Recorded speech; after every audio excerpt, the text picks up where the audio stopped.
ক্ষণিকের জন্য আমরা এসেছি, very short period of time.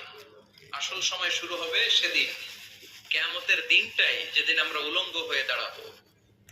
সূর্যটা মাথার কাছে চলে আসবে, সূর্যের তীব্র তাপে মাথার মগজগুলো গলে গলে নাকের ছিদ্র আর কানের ছিদ্র দিয়ে বেয়ে বেয়ে পড়বে। জিহ্বাটা কুকুরের মতো তৃষ্ণায় বের হয়ে নাভির সামনে এসে ঝুলতে থাকবে, কুকুর যেমনি ঝুলায়। সবাই তৃষ্ণার্ত, ক্ষুধার্ত, ঘর্মাক্ত, পেরেশান, চিৎকার, চেঁচামেচি, কান্না, বিলাপ। সবার মুখে একটাই আওয়াজ, আল্লাহ আমার বাঁচাও।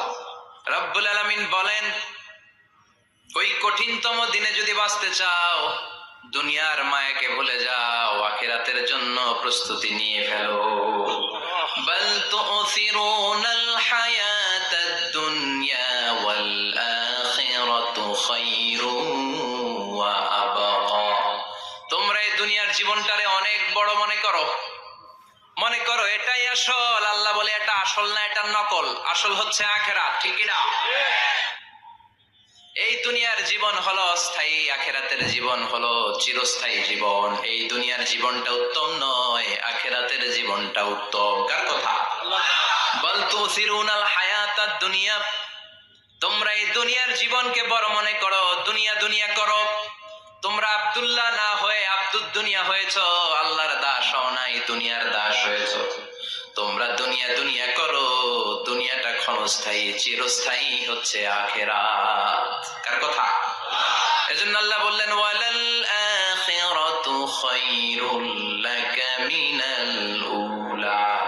ও নবী, দুনিয়া নয়, আখিরাত আপনার জন্য উত্তম। সুবহানাল্লাহ।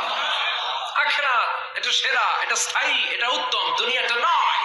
You prioritize this life in this world, but the life after death much more better than this worldly life. এই দুনিয়াকে তুমি বড় মনে করো, দুনিয়াটাই সব মনে করো। দুনিয়াটাই সব নয়, আরো বড় জগৎ আছে না নাই? এই দুনিয়াটা আসলে একটা মোহ। এটা কি?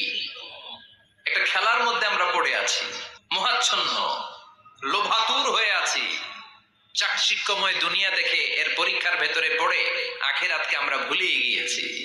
আর আল্লাহ বলেছেন, দুনিয়া নয়, শ্রেষ্ঠ হলো আখিরাত। ওই আখিরাতের জন্য তোমরা সামান জোগাড় করো। চিল্লায় বলেন ঠিক কিনা?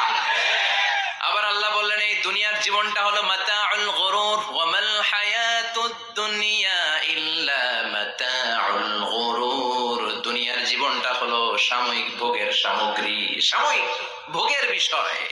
আজ আছে কাল নাই, হাতের ময়লা ছেড়ে দিলে